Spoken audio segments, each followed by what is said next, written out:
डभोई के विधायक शैलेश मेहता ने चुनाव प्रचार के तहत साठोड गांव में शक्ति प्रदर्शन किया। स्थानीय निकाय के चुनाव को लेकर विभिन्न पार्टी के प्रत्याशी जो है चुनाव प्रचार के लिए एड़ी चोटी का जोर लगा रहे हैं। तब ये खबर डभोई के साठोड गांव से सामने आ रही है, जहां पर विधायक शैलेश मेहता की ओर से घुड़सवारी कर शक्ति प्रदर्शन किया। दरअसल उनकी ओर से गांव में रैली निकाली गई थी, जिसमें बड़ी तादाद में तालुका के भाजपा के कार्यकर्ता शामिल हुए थे। तब आपको बता दें कि इस दौरान पुलिस का कड़ा बंदोबस्त भी तैनात देखने मिला था, क्योंकि कल ही तालुका पंचायत कचहरी के परिसर में डभोई के विधायक शैलेश मेहता पर हमला हुआ था। कांग्रेस के प्रमुख सुधीर बारोट, जिनके साथ ये मारपीटाई हुई थी, वो साठोड के निवासी है। तब आपको बता दें कि इसी गांव में चुनाव प्रचार के चलते पूरे गांव में पुलिस का सख्त पहरा था, जिससे कि चुनाव प्रचार के दौरान कोई भी अघटित घटना न घटे।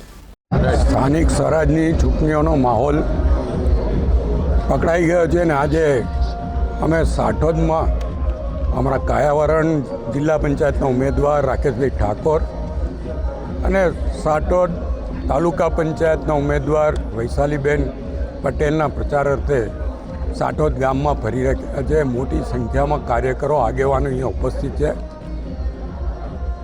આ ગામમાં પૌરાણિક મંદિર હાટકેશ્વર મહાદેવનું આવેલું છે। હાટકેશ્વર મહાદેવના દર્શન આશીર્વાદ પ્રાપ્ત કરીને અમે આ ફેરણીની શરૂઆત કરી છે।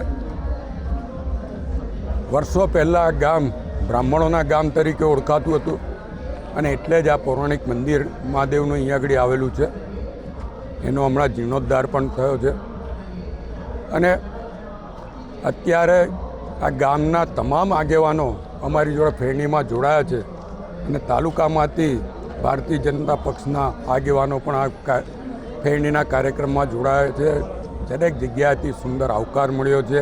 ઘેર ઘેર લોકો બેસાણી ચા પાણી કરાવી રહ્યા છે, ત્યારે હું ગામના તમામનો આભાર માનું છું, દિલથી અભિનંદન પણ પાઠવું છું અને અમારા બંને ઉમેદવારો જંગી બહુમતી ત્યાંથી જીતશે એવી અમને ખાતરી પણ છે। हमसे जुड़े रहने के लिए हमारे YouTube चैनल को सब्सक्राइब करें और नई वीडियो की नोटिफिकेशन के लिए बेल आइकॉन को दबाएं।